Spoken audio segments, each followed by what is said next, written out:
বিষ্ণু বললেন, খবরদার, চিৎকার চেঁচামেচি করে লাফালাফি করে যারা জিকির করে এরা মনে করে আল্লাহ কানে শুনে না।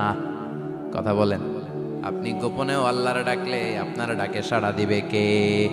এজন্য রাব্বুল আলামিন বলেন, ফাযকুরুনি আযকুরকুম ওয়াশকুরুলি ওয়ালা তাকফুরুন। বান্দা, আমার জিকির তোমরা করো, আমিও তোমাদের জিকির করব, ঠিক কি না?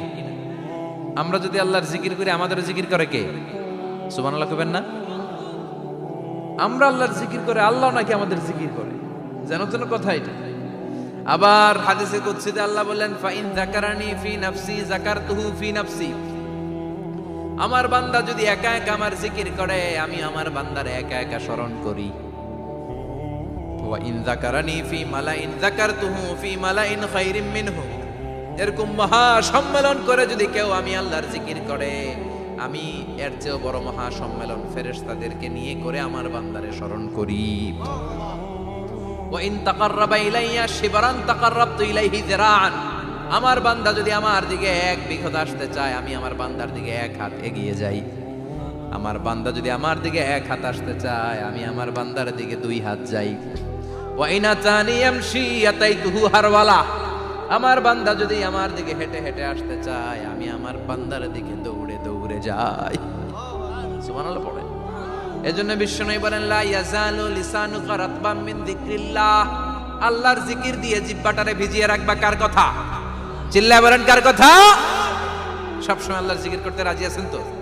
সবচেয়ে শ্রেষ্ঠ জিকির বিষ্ণু বললেন, আফদালু যিকরি লা ইলাহা লা ইলাহা লা ইলাহা ইল্লাল্লাহু মুহাম্মাদুর রাসূলুল্লাহ সাল্লাল্লাহু। সবচাইতে শ্রেষ্ঠ জিকির লা ইলাহা। এর চেয়ে শ্রেষ্ঠ জিকির আছে? কথা বলেন। বিষ্ণু বললেন, মান ক্বালা লা ইলাহা ইল্লাল্লাহ সিদকান মিন কলবিহি।